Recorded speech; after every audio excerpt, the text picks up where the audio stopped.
සුබ දවසක් වේවා මගේ ප්‍රේමවන්ත සහෝදරයා සහෝදරිය අපගේ ස්වාමී වූ නාසරෙති යේසුස් ක්‍රිස්තුස් වහන්සේගේ අතිශුද්ධ වූ බලවන්ත නාමයෙන් ඔබ සැම සාදරයෙන් පිළිගන්නවා. ඉතින් මගේ ප්‍රේමවන්ත සහෝදර සහෝදරිය මම ඊට කලින් ඔබ සමග මම බෙදාගත්තා ශුද්ධාත්මයන් වහන්සේ අපි උදෙසා ක්‍රියා කරනවා. අපිට ශුද්ධාත්මයන් වහන්සේ නැතුව මේ පොළවේ ජීවත් වෙන්නට බෑ. අපි උපදිනකොට අපිට ලැබිච්ච මානසික කකුල් දෙකෙන් අපි ඇවිදගෙන යනකොට අපි යේසුස් ක්‍රිස්තුස් වහන්සේ තුළ නැවත අපි අලුත් මිනිසෙක් බවට පත් වුණාම අපි උන්වහන්සේ තුළ අපි බෞතිස්ම ස්නාපනය වෙලා අපි පියාණන්ගේද පුත්‍රයාණන්ගේද ශුද්ධාත්මයන් වහන්සේගේ නාමයෙන් අපි බෞතිස්මය ලැබුවට පස්සේ අපි නව බැවිල්ලක් අපි අන්‍යාකාරයත්වෝ වෙන්න යනවා. ඉතින් ඒ නව මැවිල්ල තුල අපිට ශුද්ධාත්මයන් වහන්සේගේ ආනුභාවය, අනුග්‍රහය, උපකාරය අපිට ලැබෙනවා. ඉතින් අපි ඊට පස්සේ අපි රැගෙන යන්නේ කවුද? අපිව ගෙනියන්නේ අපි සැනසිලිකාරයන් වහන්සේ, ශුද්ධාත්මයන් වහන්සේ. යේසුස් වහන්සේ මේ පොළවේ කාර්ය නිම වෙලා උන්වහන්සේ දෙවියන් වහන්සේ වෙතින් උන්වහන්සේට පැවරුණු ඒ කාර්ය නිම වුණාට පස්සේ යේසුස් වහන්සේ අපිට කිව්වා මම පියාණන් වහන්සේ ළඟට යනවා. හැබැයි මම ගියාට පස්සේ සැනසිලිකාරයන් වහන්සේ ඔබලා වෙත එවනවා කියලා. ඉතින් මේ සැනසිලිකාරයන් වහන්සේ අප සමග සිටිනවා. ඉතින් මගේ ප්‍රේමවන්ත සහෝදරය සහෝදරිය අපි නිතර ඉරිදට පල්ලියේදී විතරක් නෙමෙයි. අපි ශුද්ධාත්මයන් වහන්සේ තුල අපි පූර්ණ වෙච්ච ජීවිතයක් ගත කරන්න ඕන. පූර්ණ කියන්නේ පිරුණු. ඉතින් ඒ පූර්ණකම අපි තුල අපි ආරක්ෂා කරගන්න ඕන, රඳා පවත්ව ගන්න ඕන. ඒ ශුද්ධාත්මයන් වහන්සේගේ පූර්ණ වෙච්ච මිනිසයන් තුල තිබෙනවා හරි අපූර්ව ගතිගුණ. ඔවුන් තුල ඉවසීම, ප්‍රීතිය, ප්‍රේමය, ඒ ප්‍රීතිය කාටවත් උදුර ගන්න බෑ. ඒ වගේම ඔවුන් තුල මුළු හදවතින්ම ස්තුති දීමේ හදවතක් තියෙනවා. ඔවුන් තුල දෙවියන් වහන්සේට ඔවුන් මුඛයෙන් নমස්කාර කරනවාට වැඩිය ඔවුන් තුල ශුද්ධාත්මයන් වහන්සේගේ පූර්ණ වුණු මනුෂ්‍ය තුල විශේෂයෙන් සැබෑ নমස්කාරයක් තියෙන්නේ. ඉතින් මේ සැබෑ নমස්කාරය කියන්නේ මොකක්ද කියලා ඔබ හිතයි. සැබෑ নমස්කාර කරන්නේ নমස්කාර කරන්නේ මුළු ශක්තියෙන්, මුළු බුද්ධියෙන්, මුළු ආත්මයෙන්. ඔවුන් නිකන් කටින් විතරක් අර ගිරව් වගේ කියනවා වාලේ කට පාඩම් නිසා ඔවුන් ගීත ගායනා කරන්නේ නැහැ. ඔවුන් සැබෑවටම දෙවියන් වහන්සේට සැබෑ සිතින්, මුළු ආත්මයෙන්, ශක්තියෙන්, බුද්ධියෙන් নমස්කාර කරනවා. ශුද්ධාත්මෙන් පූර්ණ වෙච්ච මනුෂ්‍යයන් තුල තියෙන තව හොඳම ගුණාංගයක් තමයි ඔවුන් තුල තියෙනවා ස්තුති දීමේ හදවත. නිතර ඔවුන් ස්තුති දෙන්නේ දෑත් ඔසවලා ස්තුති කරනවා. ශුද්ධාත්මෙන් පූර්ණ වුණු කෙනා නිතර දෙවියන් වහන්සේට ස්තුති දීමේ හදවත ඔහු තුල තියෙන්නේ. ඔහුට ඇයට යමක් සිද්ධ වුණාට පස්සේ නෙමෙයි ඔවුන් ස්තුති දෙන්නේ. සිද්ධ වෙන්නටත් ප්‍රථම ඕන ස්තුතිවන්ත වෙනවා. යේසුස් වහන්සේ මේකට හොඳම උදාහරණේ ලාසරස් මැරුණා කිව්වම ලාසරස් දින 4ක් ඒ සොහොන්ගේ ලාසරස් සොහොන්ගේ තැන්පත් කළ දින 4ක් පමණ ගියාට පස්සේ තමයි යේසුස් වහන්සේ තෙන්ට ගියේ. එතකොට මාර්තා කිව්වා ගඳ ගහනවා කියලා. ඒ කියන්නේ මිනිය ගඳ ගහනවා කියලා. නමුත් යේසුස් වහන්සේ පියාණන් වහන්සේට ස්තුති දීලා දුන්නයින් පසුව තමයි ලාසරස්ව නැවත නැගිටවන කාරණයට යේසුස් වහන්සේ අනුගත වුණේ. ඉතින් මගේ ප්‍රේමාන්ත සහෝදරය සහෝදරිය අපි මේ ස්තුති දීමේ හදවත අපි තුල තියෙන්නට ඕන. යේසුස් වහන්සේ කවුරුවත් කිව්වට ලාසරස් මැරුණා කියලා යේසුස් වහන්සේ ඒක නෙමෙයි ඒ දේ නෙමෙයි යේසුස් වහන්සේ කනට ගත්තේ. ඒ දේ නෙමෙයි ඇදහුවේ. පියාණන් වහන්සේ මහිමය පිණිස එතන සිටින අයට පෙනෙන පිණිස දෙවියන් වහන්සේට ස්වර්ගයේ දෙවියන් වහන්සේට මහිමයත්පත් වෙන පිණිස ලාසරස්ව නැවත මරණින් නැගිටිනවා කියන විශ්වාසය යේසුස් වහන්සේ තුල තිබුණා. ඉතින් සුද්ධාත්මෙන් පූර්ණ වෙච්ච කෙනා තුල ඊර්ෂ්‍යාව, කුහකකම, ආඩම්බරකම, උඩඟුකම මේවා පවතින්නේ නැහැ. අනෙක් කාරණය තමයි සියල්ලෙදී ඔවුන් ස්තුති දෙනවා. ඒ වගේම ඔවුන් බලාපොරොත්තු වෙන්නේ දෙවියන් වහන්සේගෙන් ඔවුන් හැම දෙයක්ම බලාපොරොත්තු වෙන්නේ. ඉතින් ඔවුන් දෙවියන් වහන්සේගෙන් ඉල්ලන දේවල් බලාපොරොත්තු වුණාට පස්සේ ලැබුණට පස්සේ නෙමෙයි ස්තුති දෙන්නේ. ශුද්ධාත්මයෙන් පූර්ණ මිනිසයා නිතර යේසුස් වහන්සේගේ නාමයෙන් පියාණන් වහන්සේට ස්තුති දීම සිදු කරනවා.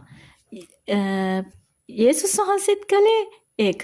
පියාණන් වහන්සේට ස්තුති දීම සිදු කළා. ඊට පස්සේ ලාසරස්ව මරණින් නැගිට්ටෙව්වා. අපේ ජීවිතේ බොහොම ගඳ ගහන අසාර්ථක දේවල් තියෙනවා.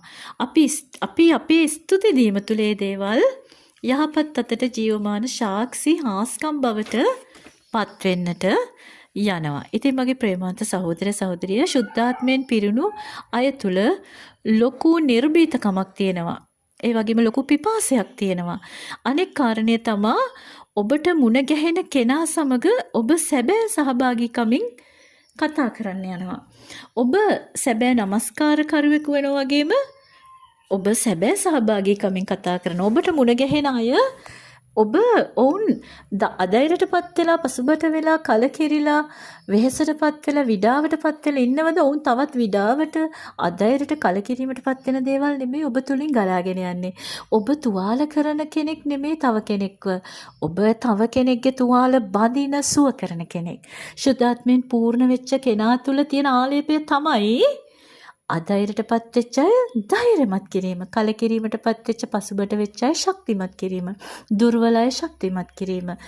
ඒ වගේම යම් කිසි කෙනෙක්ගේ තැළුණව බිඳුණව සිතක් ඇති කෙනෙක් මුණ ගැසුනම ඒ කෙනාව සුවපත් වෙන ආකාරයට ඔබ තුලින් යේසුස් ක්‍රිස්තුස් වහන්සේගේ ඒ ප්‍රේමය ගලාගෙන යන්නට සැලැස්වීම. ඉතින් මගේ ප්‍රේමාන්ත සහෝදර සහෝදරිය දෙවියන් වහන්සේ උන්වහන්සේට අපි කරන ලොකුම නමස්කාරය ගැන ඔබ දන්නවද? අපි උන්වහන්සේ අපෙන් බලාපොරොත්තු වෙන කැමැතිම නමස්කාරයක් තමයි අපි උන්වහන්සේට යාඥා කළා හෝ අපි උන්වහන්සේගෙන් බලාපොරොත්තු වෙන දෙයක් අපි උන්වහන්සේගේ පාමුල අපි බලා සිටින කාරණයක් හෝ අපි ඒ දේ අපිට ලැබුණට පස්සේ ස්තුති කිරීම නෙවෙයි දෙවියන් වහන්සේ අපෙන් බලාපොරොත්තු වෙන්නේ. උන්වහන්සේ අපෙන් බලාපොරොත්තු වෙන්නේ අපිට ඒ දේ ලැබෙන්නට ප්‍රථම උන්වහන්සේට අපි ස්තුති පූර්වකව බලා සිටිනවද කියන එක. අපි උන්වහන්සේට ස්තුති දීමෙන් බලා සිටිනවද කියන එක. අපි ඕනම කෙනෙක් අද ලෝකෙ මිනිස්සුන්වත් දන්නවා දෙයක් ලැබුණම ස්තුතියි කියන්න. ඉතින් ඒක ලෝකයේ අයත් දන්නවනේ. ඉතින් අපි ඊට වැඩිය වෙනස් අය අන්‍යාකාර අය වෙන්නට ඕන. ඉතින් අපිට දෙයක් ලැබෙන්නට ප්‍රථම අපි දෙවියන් වහන්සේට අපි ස්තුති කිරීම කරන කොටගෙන උන්වහන්සේ ගැන ඊටමත් ප්‍රසන්නතාවයකට පැමිණෙනවා. අපේ ජීවිතේ අපිට ඒ ස්තුතිය උන්වහන්සේ වෙතට අපිට පුද කරන්න පුළුවන් නම් ඒ නිකම්ම නිකන් නෙමෙයි. ඒ ස්තුතිය බලවත් නමස්කාරයක්. අපිට දෙයක් සිදු වුණාම ස්තුති කරන්න ලේසි. නමුත් වෙන්නට කලින් ස්තුති කිරීම තමයි බලවත්ම නමස්කාරය. අපි දෙවියන් වහන්සේ කැමති වුණාට පස්සේ අපේ දෙවියන් වහන්සේ අපිට කැමතුණාට පස්සේ ස්තුති කරනවට නෙමෙයි. වෙන්න කලින් ස්තුති කරනවට දෙවියන් වහන්සේ කැමති. දෙවියන් වහන්සේ කැමති අපි උන්වහන්සේට අපේ කාරණා වෙන්නට කලින් අපි ස්තුති කරනවට. අපිට ලැබුණත් නැතත් අපි ස්තුති කරන්න ඕන. අහිමි වුණත් නැතත් අපි ස්තුති කරන්නට ඕන. ස්තුති දීම අමතක කරන්නට එපා. හැම නිතරම අපි දෑත් ඔසවල ස්තුති කරන්න ඕන. සුද්ධාත්මෙන් පූර්ණ කෙනා නිතරම දෙවියන් වහන්සේට ස්තුති දීමේ හදවතක් ඇති කෙනෙක්. ඉතින් මගේ ප්‍රේමාන්ත සහෝදරයා සහෝදරිය මේ ශුද්ධාත්මයෙන් පූර්ණ වීම ඔබ සැබෑ නමස්කාරයට රැගෙන යනවා. ඔබ තුල සැබෑ නමස්කාරය උපදින්නේ ඔබ ශුද්ධාත්මයෙන් පූර්ණ වීම ආරක්ෂා කර ගැනීම තුල. ඒ පූර්ණ වීම ඔබ පල්ලියේදී විතරක් නෙමෙයි.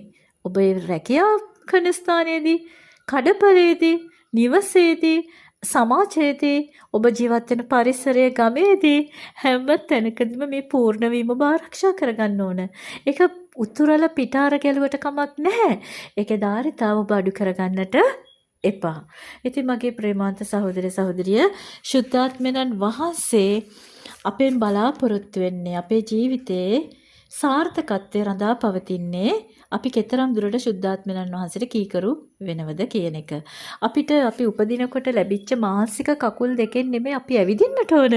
ශුද්ධාත්මයන් වහන්සේගේ මඟ පෙන්වීම තුළයි අපි ඇවිදින්නට ඕන.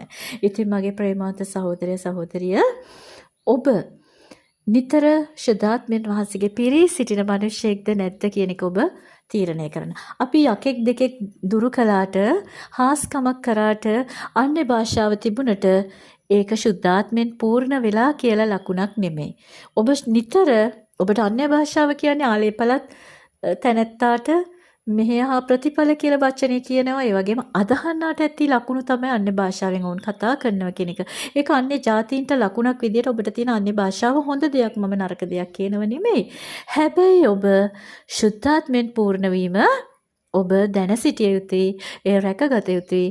එය ආරක්ෂා කරගත යුතුයි. ශුද්ධාත්මයන් වහන්සේට ඔබ කීකරු විය යුතුයි. ඉතින් මගේ ප්‍රේමාන්ත සහෝදර සහෝදරිය ඔබට ජේසුස් පිහිටයි.